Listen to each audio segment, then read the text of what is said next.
Coming up April will be a year with the opuhi, and that's been pretty awesome, especially in the bush, getting to know most of the native species now. We used to roam in the bush a lot as a young fella and just starting to realise the species of trees has been pretty good. Yeah, I reckon what we're doing with Zion, the scientists and stuff, is pretty good, and then also with us, the iwi Māori, and collaborating both ways and trying to get on top of this thing. Transitioning into this type of mahi is very different. Still outdoorsy, still physical, but its benefits for me is it's the type of mahi that I love to do. It means so much to us as Māori that we get to look after our trees, our native species, and working with our whānau company like Rotoiti 15 too. Yeah, it's been wicked so far. Just watching the growth of it all from when we first took cuttings to see what they've flourished into now.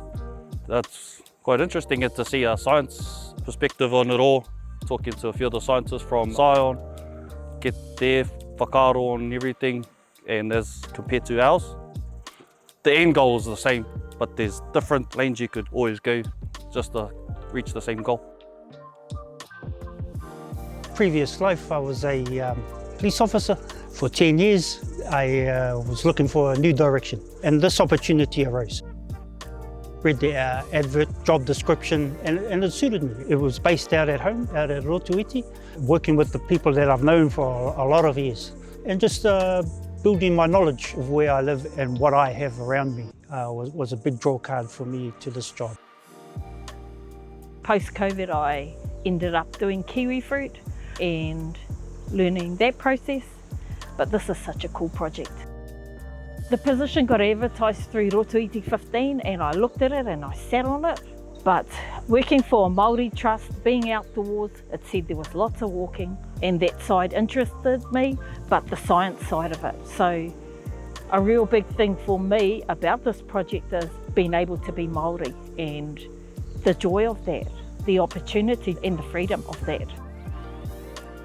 In my previous work, the closest thing I had to science was in the field of health, especially that of dental.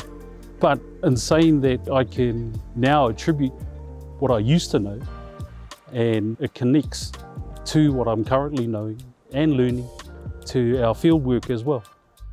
One of the important things that I've picked up in regards to that is the care of the ngāhere itself, the care of our plants. In regards to myrtle rust, I draw the comparison to that of dental decay.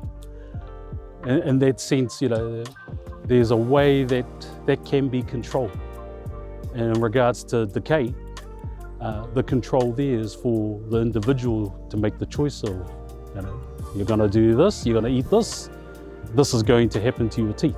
Take that back to what we know now. Are we going to carry on with the practices that we do in the ngāhere?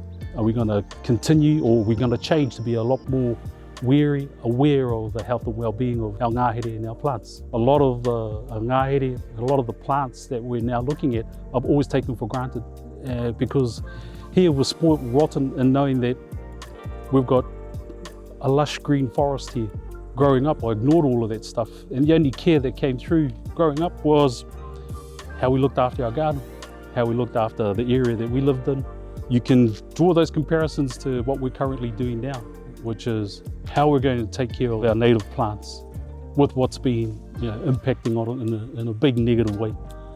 And so if we can keep control of what we're doing, our interaction there in the ngāhere, with a lot more attitude to caring for what's going on and being aware of what we're doing in there, I believe the health of our ngāhere will improve immensely.